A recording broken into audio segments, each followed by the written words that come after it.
is a triple threat. She sings, she dances, and she writes her own tracks based on personal experiences. It has been said that Amy's music offers relief that can be compared to that of your best friend, a mate to help you when you're down, but most importantly, that mate helps you back up again. And I'm so thrilled that she has given up some of her time to be with us here today.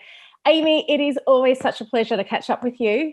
Thank you. It's always so lovely to talk to you too. And that was a really nice intro. Thank you. Oh, well, how are you doing? Because I was stalking your Instagram yesterday. It made me happy, but also made me a bit sad because you were remembering all the good times during this. Yeah. Yeah. I don't know what it was. I think weekends are always weird. I feel like I always feel my kind of most, like my lowest at the weekends during lockdown, because weekends is when you kind of take time off and you go and see your friends, you go see your family type of thing. And every time weekends come, it's kind of like a reminder, really, like, oh my God, we really can't do anything. During the week, I guess, is not as bad because you kind of keep yourself busy, you're working and you have a bit of a routine. But once the weekend comes and the routine is out the window and you're kind of like, oh my God, what is there to do right now? It really hit me yesterday. So that's why I kind of done a little bit of I miss my blah, blah, blah, blah on my stories. And oh my God, the amount of messages people were sending me being like, oh my God, I didn't even think of this. And they were texting me saying, I just can't wait to be in a cinema. And I was like, oh my God, I haven't even thought about that. Like the most simplest things everybody is really, really missing now at the moment. And kind of anxiety is just building coming up to March, whether we'll come out of this lockdown again. And it's just kind of a never ending cycle, really, isn't it? So how do you deal with that anxiety? God. I don't. It's hard, isn't it? I kind of just keep myself busy, and Yeah. I like to keep myself focused and remind myself how lucky I am. Like I don't have kids. I don't have like, there's a lot of people that are in a lot worse situation than me. And there's people that have family members in hospital that are sick right now. And I kind of have to tell myself to cop on a bit. Like, I mean, you're missing the cinema, get over it. People are literally losing family members, you know? So I kind of have to just ground myself and just keep busy. That's kind of my medicine at the moment. I think it's really important that you say that though, because yes, I get what you're saying. There are people who are definitely worse off than what we are. But Yeah. I also think it's really important to acknowledge that, do you know what?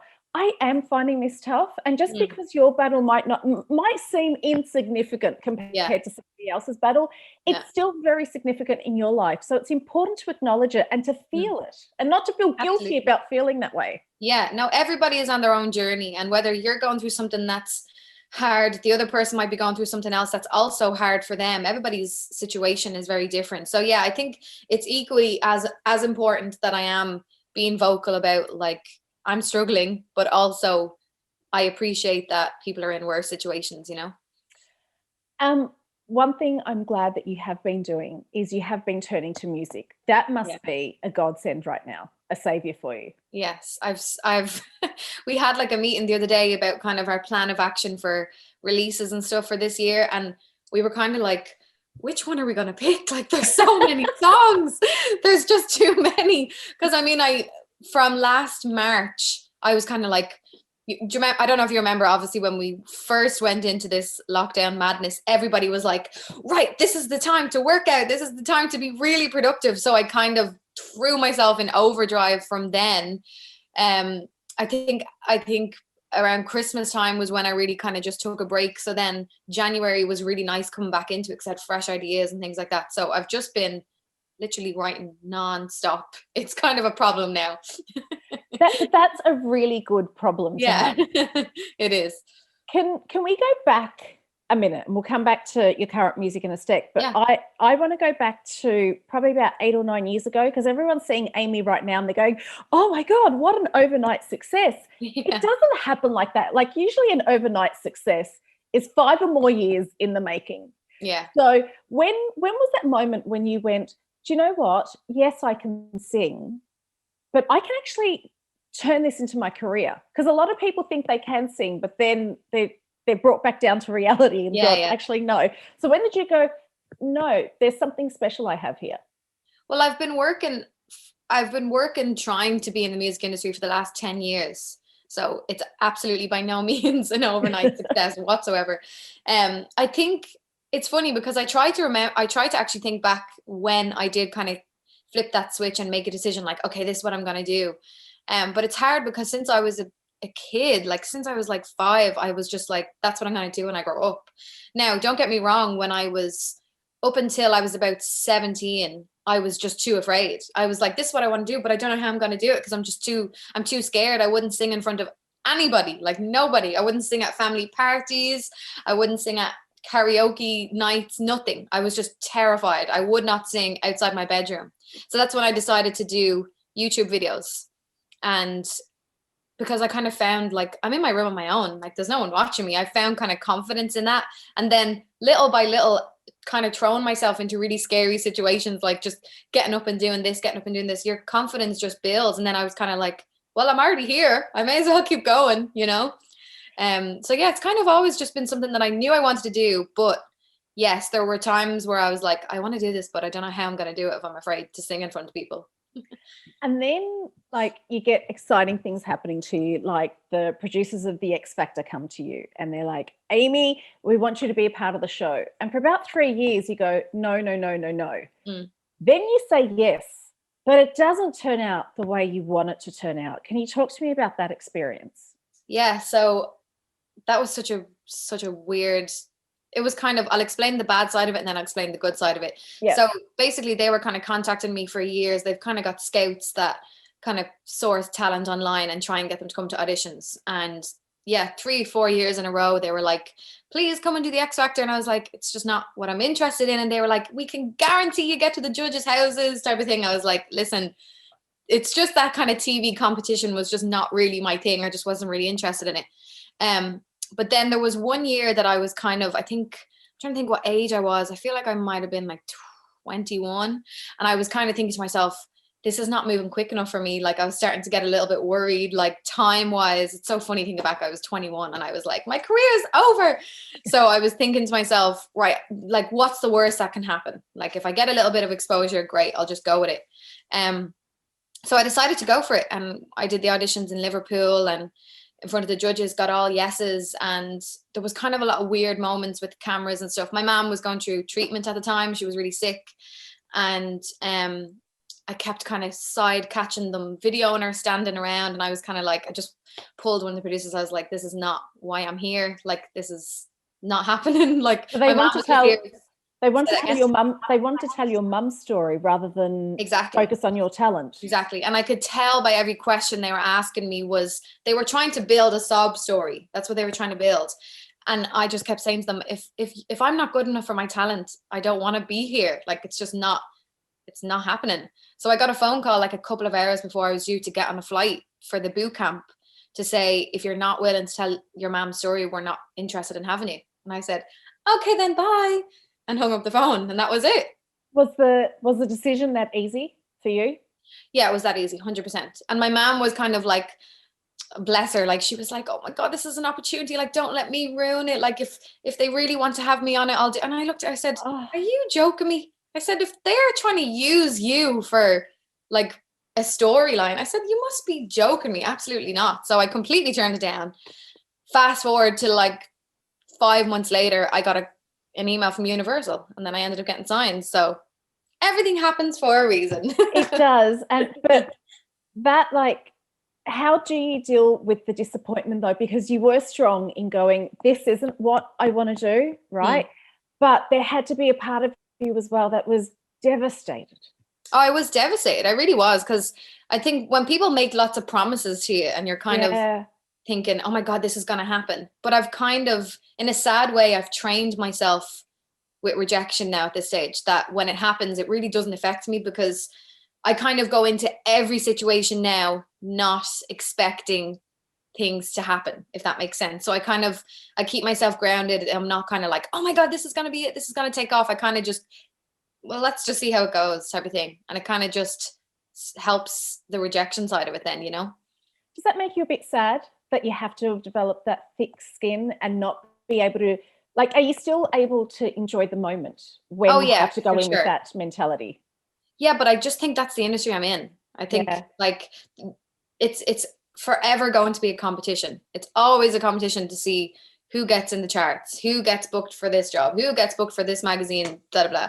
It's kind of always a competition. So I just have to decide myself, am I going to give into the competition, or am I just going to do my thing and just see what happens? And I think that's when success happens, when you're not competing with anybody else but yourself. And if you're in this, I suppose I've spoken to a lot of people who are in this for the fame, and they may be their overnight success, the one that has the one hit wonder, but they don't stick around for long, because you have to be in this for the right reasons. Well, you have to be in it for the love of music and that love of performing, whether it's a small crowd or 15,000 people. You know, I think there's been a lot of opportunities that have come my way for that quick fame. But it's just never really been something that, the fame side of it, I think for me, is always just like a little extra. I'm like, whoa, that would be cool if people really knew who I was, but it's not the force driving me to do what I'm doing.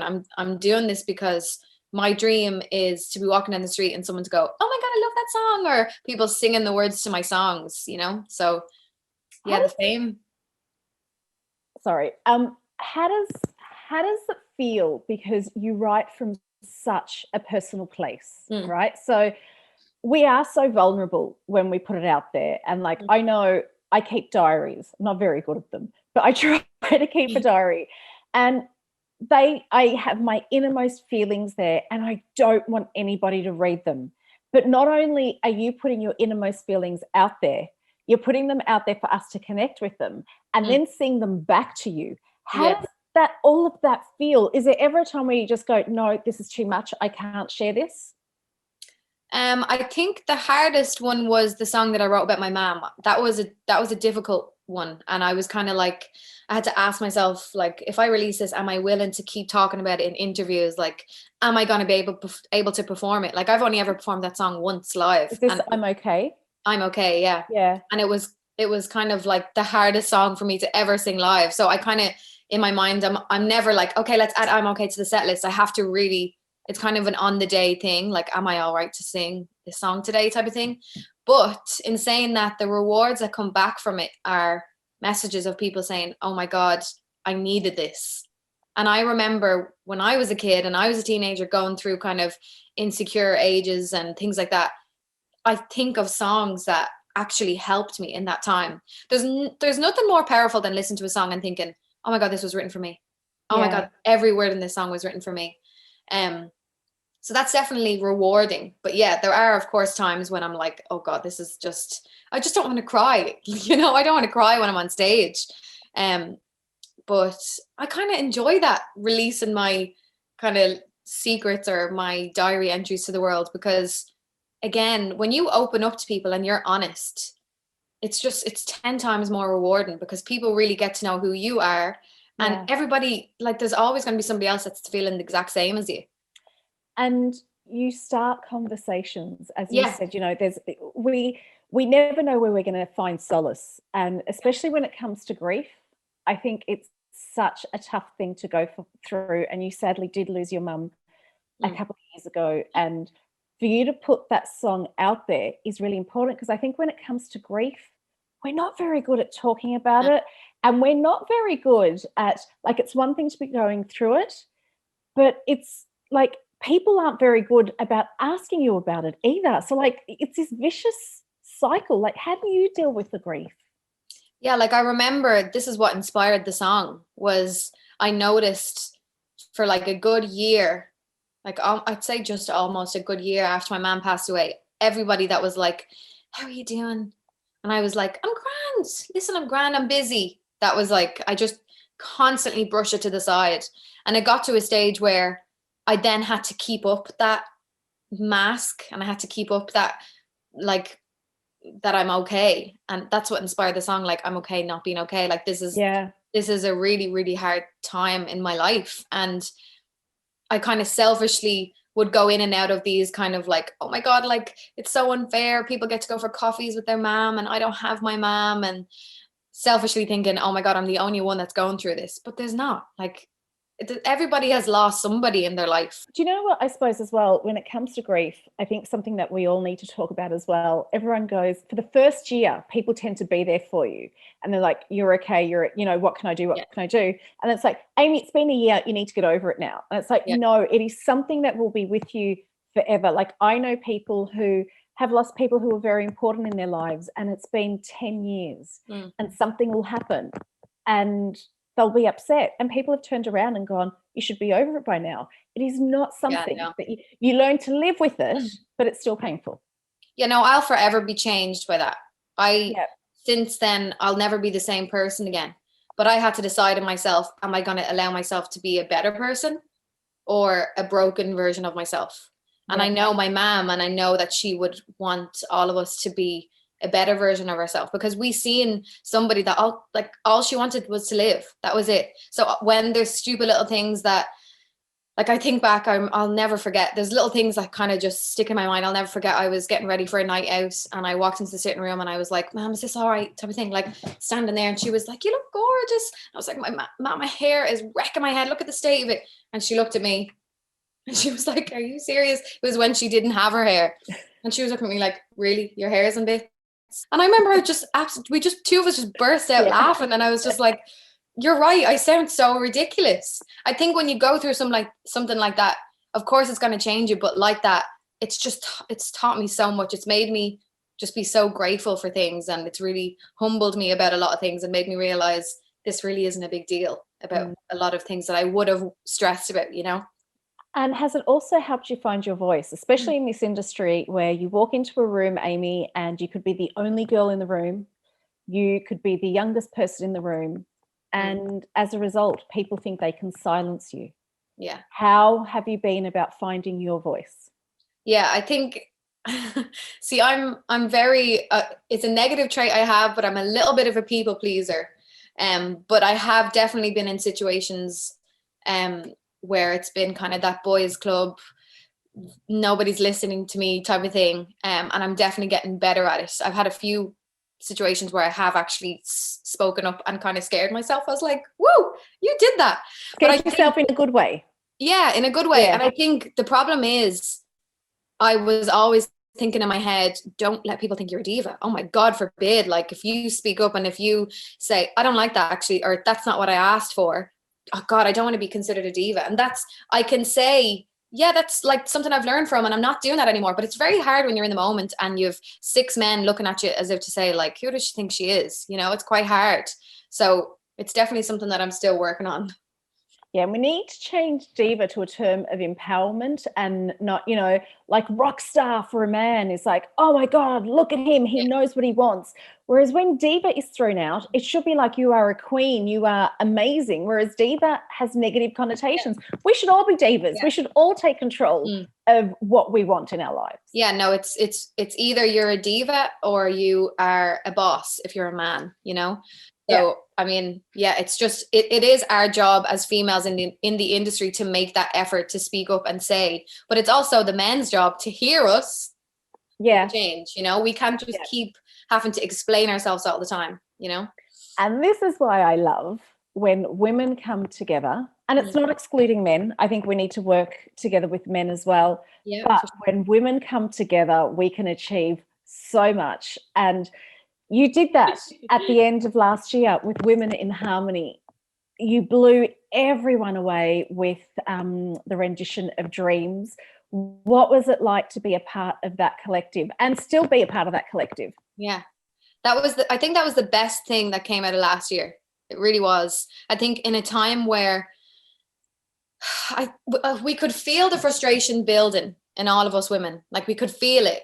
But we didn't really have much connection with each other because we didn't cross each other's paths very much because, like I've said a couple of times, like let's say there's a festival or a show, there would be one woman on it. So all the guys knew each other because they constantly kept meeting each other at shows and festivals and da-da-da. But us women, we never crossed paths because there'd only ever be one of us. And we'd always be fighting for that one spot type of thing. So we never really got to meet each other and build that kind of connection. So when we done Dreams and it was all obviously virtual, we started a WhatsApp group chat and it was kind of, it just literally just blossomed from there. And we we were all feeling the exact same way, but on our own, because everybody was kind of, it felt very lonely. Like I felt like quite lonely in the industry, because I'd see like these cliques of guys and they'd all know each other. They'd all be mates. They'd share each other's things. And us women were quite isolated from each other. So since we've come together, it's like a sisterhood. It feels like we've known each other forever. It really has. And Dreams was just an absolute dream of a project. It really was. And see, that's the thing. You know, you are in one of the most competitive industries going, but someone else's success doesn't mean your failure. Someone else's success also means your success. Exactly. And that's something that I've noticed instantly from Irish Women in Harmony is we all genuinely want each other to do well, because this is what we need. We need females to be getting booked for things. We need them to be on the cover of magazines, to be booked for these shows, these festivals. That's exactly what we need. So having that sense of support has just been, I'm kind of like, how did I live without it? You know? Yeah. And every time somebody has a release, every time somebody does something, we're all on it being like, oh my God, this is amazing. And just, again, that sense of support has just been amazing. It really has.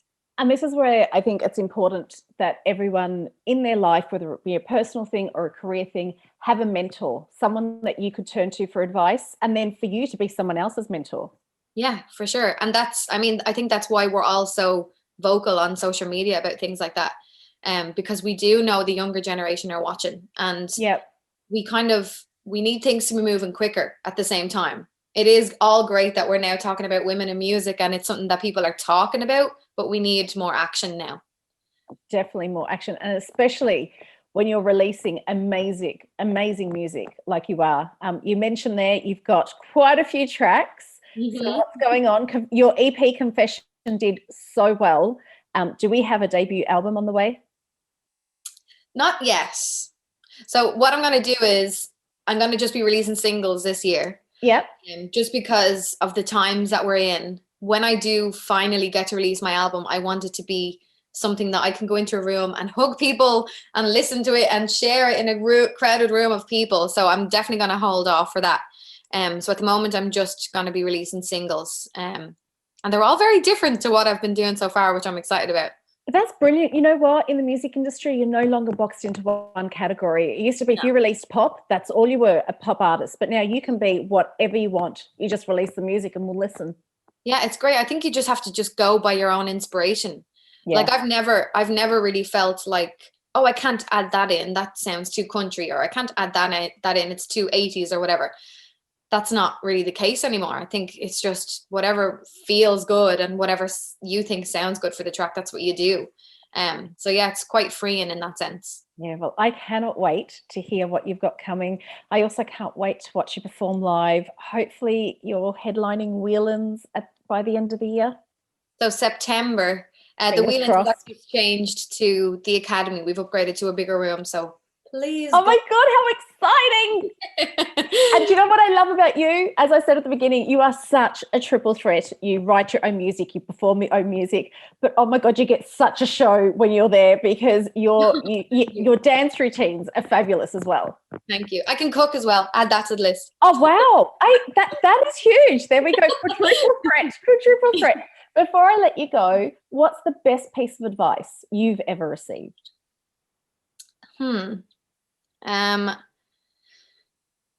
I think just to be yourself. And I know that sounds so corny and it sounds so cheesy and quite common, but it's something that I have to keep reminding myself in a world where we are literally looking at comparisons every single day, whether it's online or walking down the street, and just be yourself. Stop trying to compare yourself. I think my favorite quote is, comparison is the thief of joy. That's like, I want to get that tattooed on my forehead.